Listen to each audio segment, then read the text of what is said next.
In this final video on abstract classes, what we're going to do is create main, and we're going to instantiate both of the child classes we made, which are now eligible to be considered concrete classes because we have implemented all of the abstract methods from the parent class. Take a look. Okay, in this video, we're going to basically use our abstract class and our child classes named Kitten and Puppy.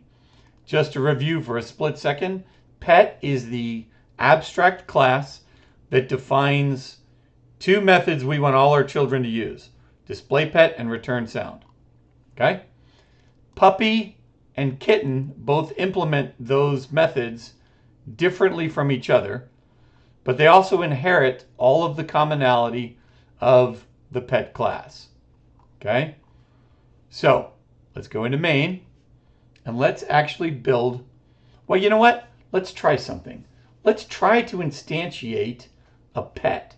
Even though it's an abstract class and we know we're not supposed to do it, let's try and see if it catches us. Let's see if we can get away with something. So we're going to say pet, my pet equals new pet. And let's see what it says. Cannot instantiate type pet.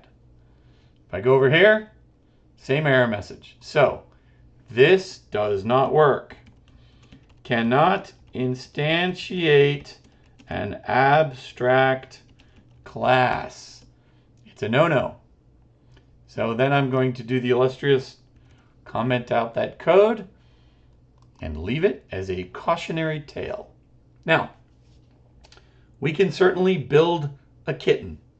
So let's say kitten. We'll name it after my daughter's cat, Max. Okay?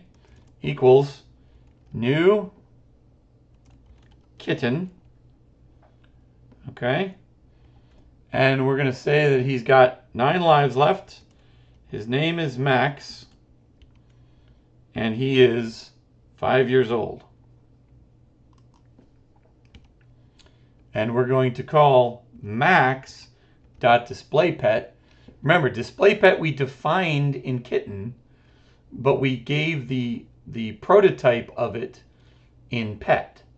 So we instantiated this method in Kitten, but the rules of what it's got to look like and accept came from the parent class. So let's run that. And sure enough, we get Max, age 5, 9 lives left. Okay, he's still doing fine. Then let's make a puppy. Puppy, we'll call it Rover, equals new puppy. And we'll say he's got 6 buried bones. His name is Rover. He's 1 year old because he's a puppy, and he has not been neutered. Okay?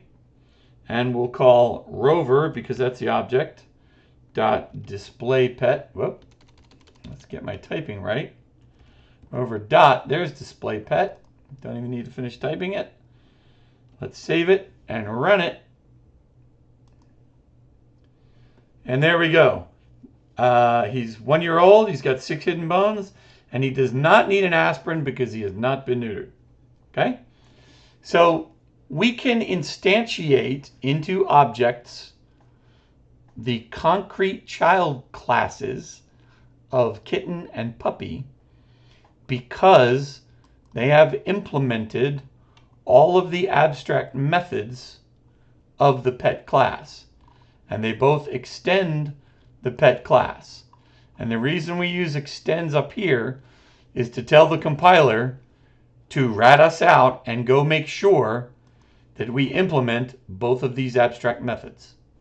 Okay? And we saw in main, if we tried, not gonna let us.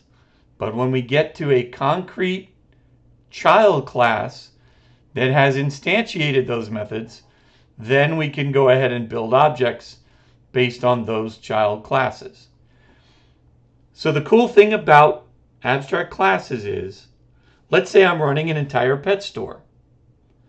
And I have all kinds of things common to every pet in that store. All of that stuff whether it's methods or fields, is going to go in the pet class. And the only thing that's going to be in the turtle class, the rabbit class, the goldfish class, the pet food class, the leashes class, is the differences that make that particular child class unique. So hopefully this gives you a little bit of a glimpse into how powerful an abstract class can be in a situation where the child classes have a lot in common, but they're just a little bit different so that they need some unique characteristics and behaviors of their own. Okay? And the last thing I'm going to show you real quick is that I can say things like system.println, or system out.println, can't spell today. Let's say max dot get, where is it? Max dot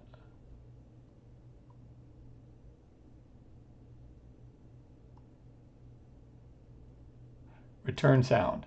There we go. That's what I'm looking for. Oops, let's put him on the outside. And then I'm going to do the same thing